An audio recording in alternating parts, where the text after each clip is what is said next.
right, folks, back here with the X Division recap from week number, if you want to call it, 6 in the X Division.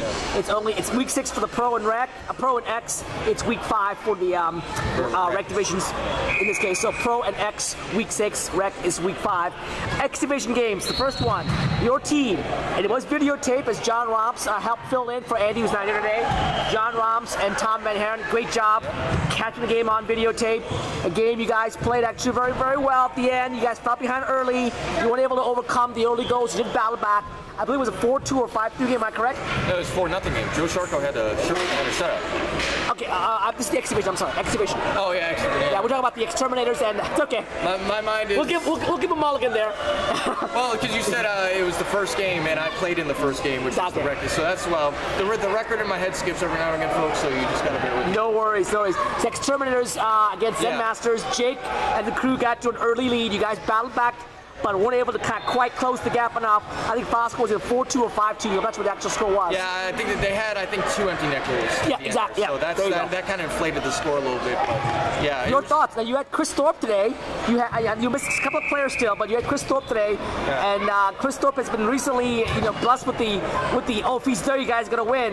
You guys weren't able to pull it out. What was different today, and why you guys could not beat the Zen Masters? Well, in regards to Chris, we were all talking about it after the game, and I think we primarily had him on D, and we had him on forward, but he's playing, I think, primarily on D for the Musasas, for his rec team. So he was even mentioning how he thinks he needs to move up, just so that it's a different mindset when you play forward versus defense. Absolutely. And so it can be tough to adjust quickly between those two mindsets when you play different positions with different teams. So I think that was part of it, maybe. But at the end of the day, credit to Zen Masters, they just outplayed us, I think. We definitely battled hard, but I think there were a couple instances where we, as the Exterminators, were bunching up, and when you bunch up, then you leave a guy open, and things get very bad very quickly. So the highlight of the game, I thought, was Jason Maxton's 95-foot shot, 120-foot shot. I'm not sure how far it was, from deep in his own defensive zone, the slot area, face-off circle. He lifts a hard shot that somehow, some way, I don't know if it was a knuckler or what, gets it and beats Roderick. I'm not sure what happened. Did you see that? Yeah, I did see it. What happened there? John Robson mentioned that they hadn't caught it on video. I don't blame him. I wouldn't have been able to caught it on video, because to move from here to there in a split second, it's almost impossible. Yeah, so it was just I don't even know if he intended to put it on net, but it was just that. It was a hard shot. It was a hard shot from, to give you an idea, it was probably right ahead of the face-off circle in our zone, in our own zone. Right. So that's how far it traveled from one end of the ring to the other, and it just went in. Yeah, that was definitely a highlight. We had some production from our side, from people. I had an assist to Elliott, and he was able to bang it in. He almost had another goal, but he couldn't get enough on it. So we have the scoring ability, Exterminators.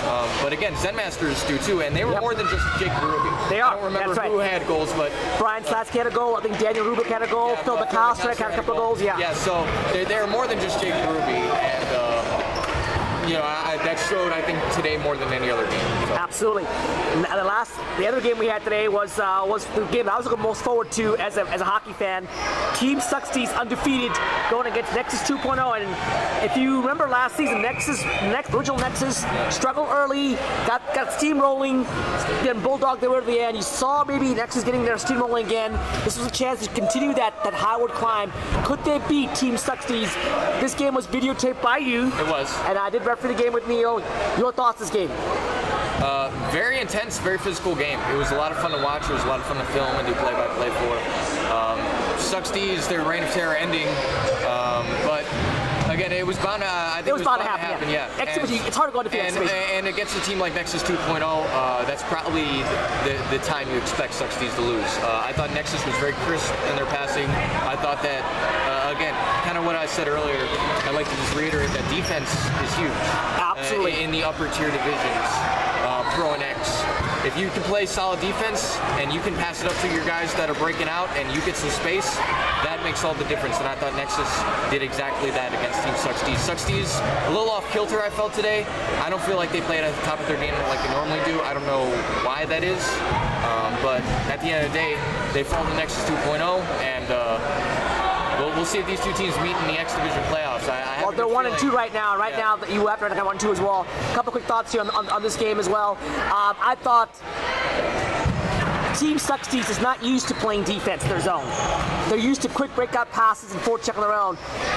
For a change, they have to play in their own zone. The difference is, you can see the difference out there. The earlier games they played, they spent a little time in their own zone. They were able to get out quickly and generate forecheck. This time, it was the opposite. They were spending more time in their zone, and they were down in the second half of the forechecking out there. The forechecking was the key for Nexus 2.0. Yeah, I agree. And also, the key of the fact is, you were making great points earlier.